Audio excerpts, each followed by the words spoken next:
Hello and welcome back to another episode of It's Not a Movie, where me and Connie talk about a TV show. Is that what you called it before? Yeah, so I've already mentioned this, but it goes back to the whole Twin Peaks: The Return, and me putting it in my top 10 movies of the year, and Graham freaking and flipping his lid over it. So it's like, it's not a movie, it's a TV show. Okay. So, although again, we get to shows like this, and it feels like it's like a 3-hour movie, 6 episodes, but it isn't. It's a TV show. It's a Netflix show, and we're talking about Ricky Gervais's most recent hit, Afterlife, which I think when we watched the first episode a few days ago, I went, oh, go on then.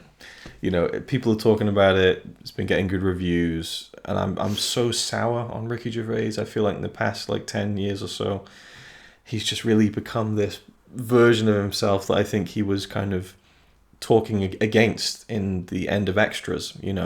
I think he's become consumed by celebrity a lot. I think that, I don't know, there's just things about Gervais recently that I haven't liked. Derek, I really didn't like as a show. I only got a few episodes into that, and it wasn't my thing. And I was very surprised actually to hear my dad loved Derek, and he was like, "Oh, it's really great." And just couldn't. Yeah. Anyway. Are you surprised at that? Yeah. No, he was saying it's a really touching kind of thing, and I look at it and I feel like it's just making fun of people with disabilities. No, but that's what sours me, because Gervais said that it wasn't making fun of them, it's about celebrating them, and I don't buy that, because Derek as a character is what he used to do 20 years ago to take the piss out of to take the piss. Yeah. It's the exact character. So and I do think, and if you've seen his shows, you would have seen that. However, Afterlife was good. Right. Well, we'll get to that in just a second. But I still, in my heart of hearts, I was such a huge fan of Gervais. I wanted to give it a shot. I think I watched some of his recent stand-up, and it was like, some of it's funny, but it's just, I don't know. He doesn't register with me as much as he used to, I don't think. So it's kind of tricky for me. And I do think now that he's kind of split up with Carl Pilkington and with Stephen Merchant, I feel like the weaknesses are starting to show a little bit. So with Afterlife, I just thought it's something easy to watch, and kind of got into it. Yeah. So he plays a guy called Tony who works at a local newspaper. His wife has recently passed away, and throughout the show he has these video messages from her. So we tie into kind of him missing her, but also being very bluntly suicidal, and to all the people around him, I want to fucking kill myself. Blah blah blah. All this, it's a very hateful. Hateful, yeah. This was sold as a show, in the promotion of it, as this is my superpower. I don't care about life, so I say whatever I want and do whatever I want to people. Yeah. And parts of that I can relate to, in the sense that I think a lot of people, myself included, just really want to let loose verbally on people, just why are you doing that? Just people who annoy you. And there's elements of that. There's elements of that in the show where he just, he overhears someone eating. He's like, fucking fat pig eating like a fucking slug. He's saying things out loud that a lot of us are thinking, but we don't say because it would hurt people or make you look bad. But because he doesn't give a... That's why he says it, because he's going to kill himself anyway. Right. So why not drag everyone else down in the dumpster with him? I hadn't thought about this, but this is really funny. So he talks about, and I unfollowed him on Twitter years ago, but he talks very much about how, he'll make a joke that offends people, especially these days when people are more, I think, easily offended. He talks about how, you don't have the right to be offended, or something like that. He has this thing about it. It's almost like he's created and written this show so he can say all the stuff he wants to, but he's made up a story that makes it okay for the character in a way, almost. Yeah. That's kind of the vibe that I'm now thinking about it retroactively. I mentioned that while we were watching it. Oh, you did? Well, maybe. Yeah, I said because I think that he has created this character in order to let his real self out, to be able to voice his opinions about how stupid most people are. Yes, sorry, most people. Be on the internet and you know what I'm talking about. And and just sometimes life in general as well. And just be able to say it without coming out as a absolute asshole. Yeah. And by being this person who is so sad because his wife has passed away, it makes it more acceptable because oh, poor chap, you lost your wife. It's okay to be angry for a while. But really, it's just his excuse to get it out. Yeah. Okay, I think I remember you saying that, but I thought you meant it in terms of the character. No, I meant it as Ricky Gervais. Yeah. But I think it's a very easy comparison to draw, really. Yeah, because most of the jokes in there, like the atheist part, he makes there's one female character in the local newspaper. She's the one that appears to be the most stupid person there, brain-wise, okay? Brain-wise. Yeah, you know what I mean. Like she's dumb, okay? And she's the only one who's Christian and believes in God and Jesus. And she is discussing this with Ricky Gervais. Now Ricky obviously chose the dumbest person in the whole show, except for some of the local people who wants to be in the newspaper, of course, to fire off his bullets against Christianity. So that she has nothing to come back with because she stands there and looks stupid and dumb when he's firing back at her. And he's done that knowingly because that's his opinion. Yes. He thinks that all people who believe in religion and God are completely stupid. I'm not saying this, okay? I respect people's beliefs and everything like that. Don't get me wrong. About his perspective. Yes, because that's all he's been posting on Facebook and stuff like that. How he thinks that religious people are stupid, and people who believe in God are stupid, and that is his way of attacking it a little bit extra as well. Yeah, absolutely. He is attacking it. The show 100% feels like it's Ricky on a soapbox, kind of like delivering some of his personal ideologies into firing it off either himself or even in like other things where the show kind of deals with death and how we deal with it and stuff a little bit. And there's a character played by Penelope Winton, I think is the actress's name, who he meets at the grave fairly often. And at the end, she talks about her view on life and how we should live it. And I just suddenly felt like it was him speaking. It just felt like that's his view on it, and he's putting it through this character, which became a bit apparent at times, or a bit transparent at times, I should say. Yeah, I mean, don't get me wrong. I'm only saying these things because I've seen what is posted on Facebook and Twitter and his stand-up shows and so on. Absolutely. I'm not picking this out of this show alone. It's from years of following him and seeing what is posted. This show, I think, was great. I thought his acting was brilliant. He's got some really good points coming out and so on. And in the end, he embraces life and everything like that. So it's got a good moral message in it and everything like that. But there is also 75% anger and aggression being thrown out into the world, which is fun. I enjoy that. I find it hilarious because I'm quite aggressive myself.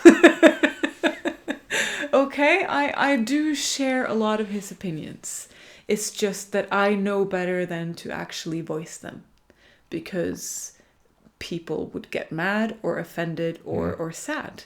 And so I keep it to myself, or I just tell Luke about them. It's almost like things have got so bad these days that we have to write a television show and make ourselves a character to get across our true opinion. I'm mostly joking there, but it's mostly. Yeah, there is some of that, I do think. Yeah, so I understand how he got it all out. I think it's very clever to do it that way because it doesn't make him come out as a mean person. But then he's very open about being like that anyway. I think, he is, but it's the same with Derek. Everybody loved Derek because they apparently hadn't seen that he had made fun of that particular character before.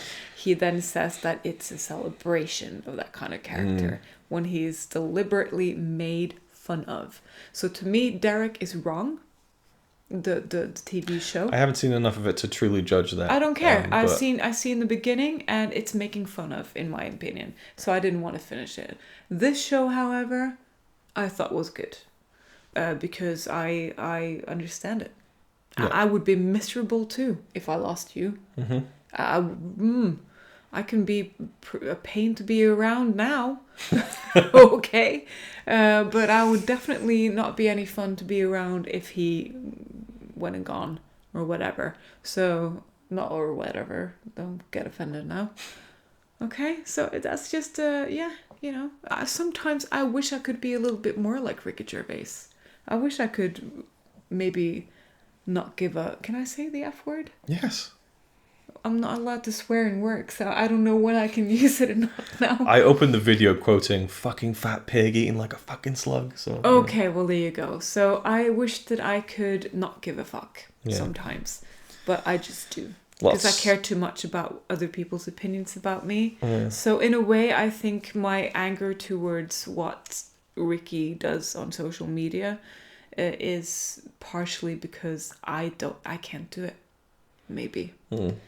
It's maybe a little bit of jealousy, but at the same time, I don't want to drag people down with me anyway. Yeah, so you just... If I'm having a bad day, I don't take it out on people. You can just live vicariously through his character in the show. And, yes, and the same with Carl Pilkington. Yeah. His opinions is that, yes, I agree, it's stupid. Do you remember there's a bit in the show where Ricky's like, oh, just pop that around there, and just the way it's like a real Carl Pilkington delivery, like you can really tell he's taking it from Carl. Yeah. And there's also a story from one of the podcasts, or maybe the XFM radio show like years ago, with the woman who makes some sort of pudding with her breast milk or something, and like on the radio show he's like, fucking disgusting, or maybe it was a podcast.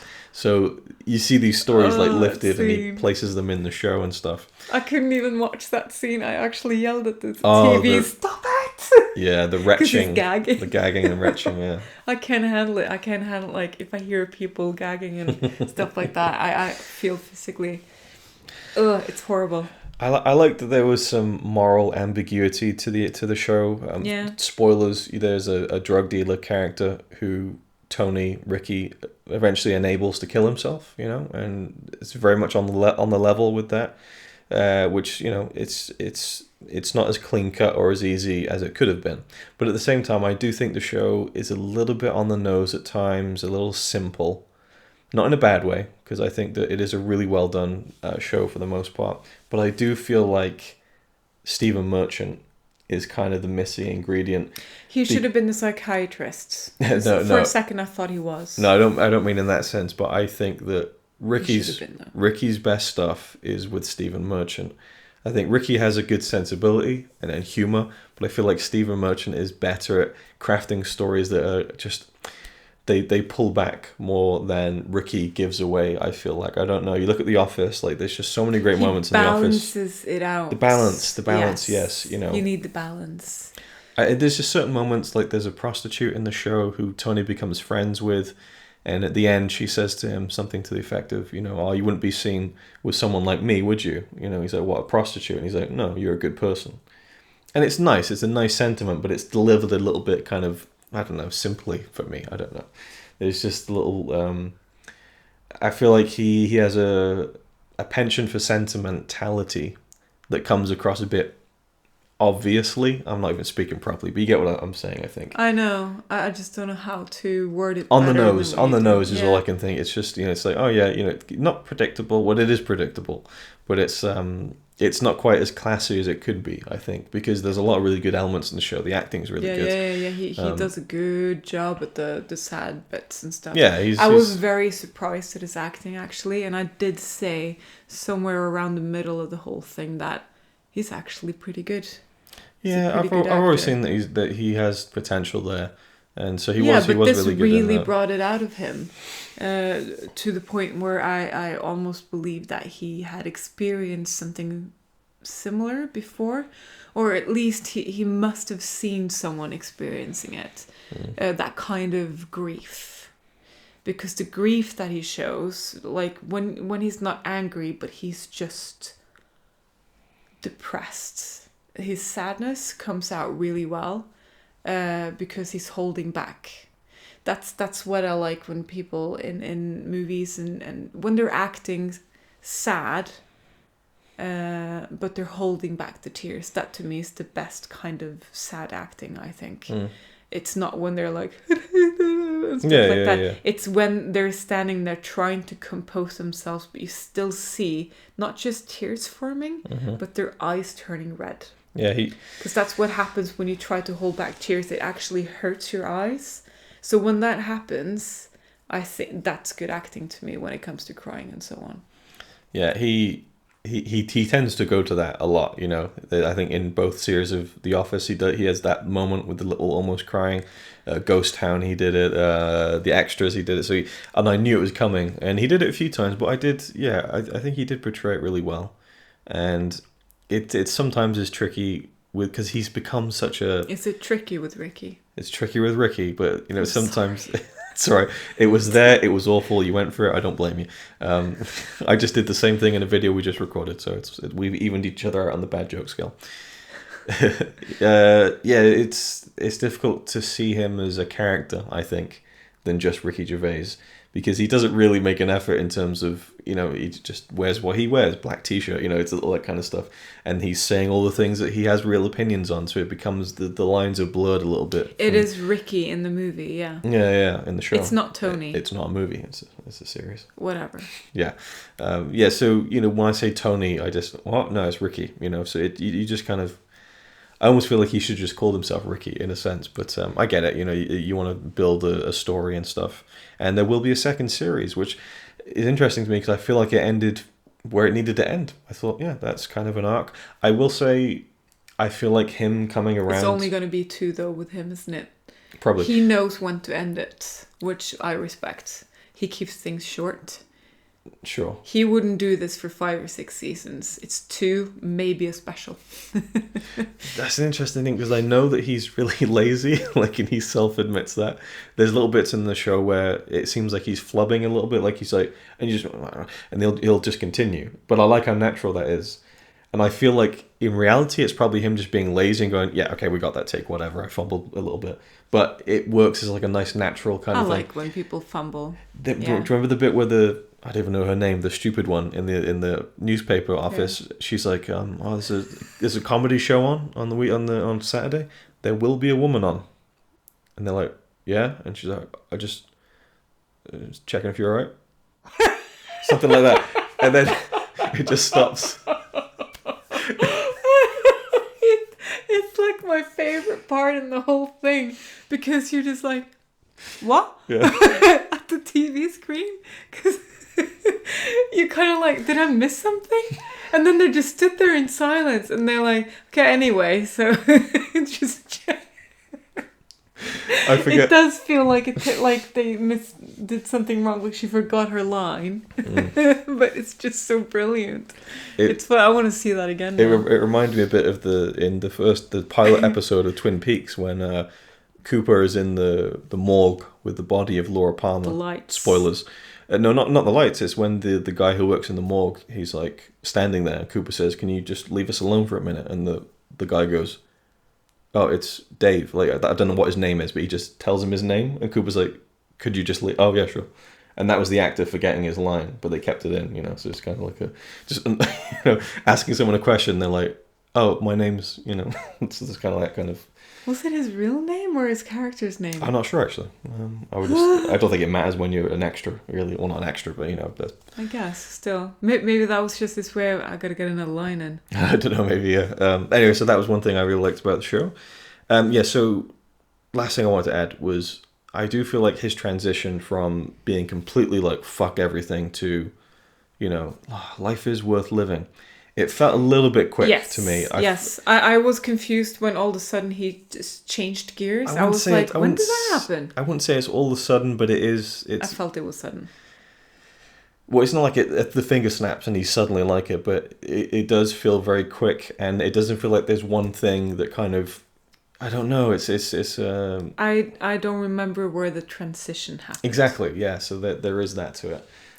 So maybe to me it was 5 episodes of him being see you next Tuesday. No, I feel like the last episode he turned. No, I feel like by the 5th episode he was coming around to it already. I think it's like 2 episodes of him kind of being quite different. Yeah, because of the whole the godson thing, but like nephew or whatever. Yeah, I suppose. Would say that his nephew. Something No, yeah, it's kind of godson, because he felt guilty about that thing.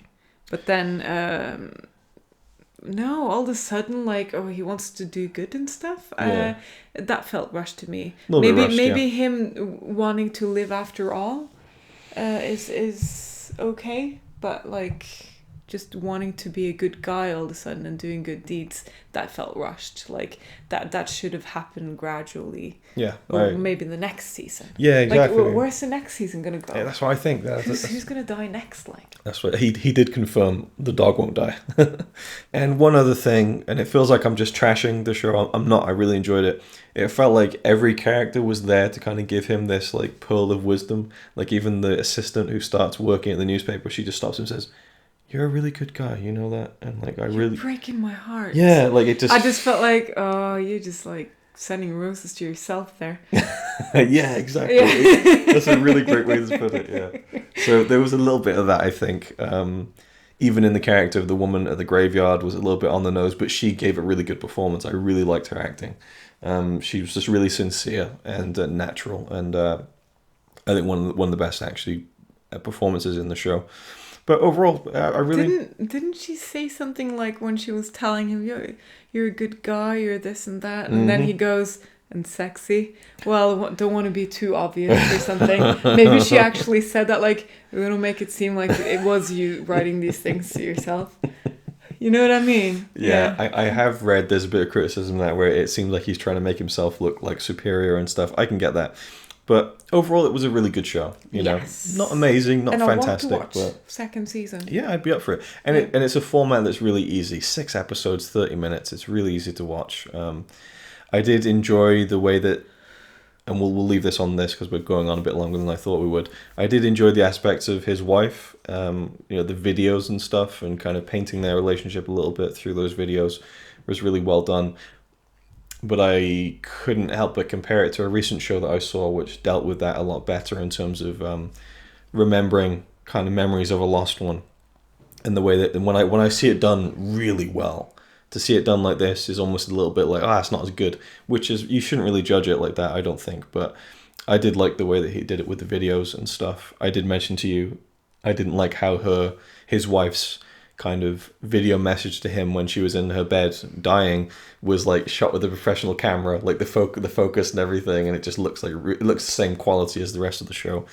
I personally would have filmed that on a real webcam and had maybe do the sound professionally, but because the camera that he's using to film her that he's holding looks different. Yeah, that looks the frame rate itself was different in itself. It looks like a proper video, like so I don't know. Anyway, they just use the same one. It's a minor nitpick, I suppose. Maybe he thought we're having a lot of close-ups from this shot, so my voice is going. Because there's a lot of close-ups of her and delivering the emotion, maybe he just wanted to focus on that and not really have people going, oh, it's not like a proper, I don't know. Maybe that was kind of the thing. Anyway, so we don't have any we don't really rate things anymore, do we? But, it was really good, so. No, I recommend it. Yeah, so anything else you'd like to add? No. Okay then, thank you for watching. If you've seen it, let us know your thoughts down below. And we'll see you in the next one. It's alright by me. Apart from the fact he throws cans and calling into a tree. Yeah, he's really cool. Yeah, he's really cool. But he's not quite as cool as you.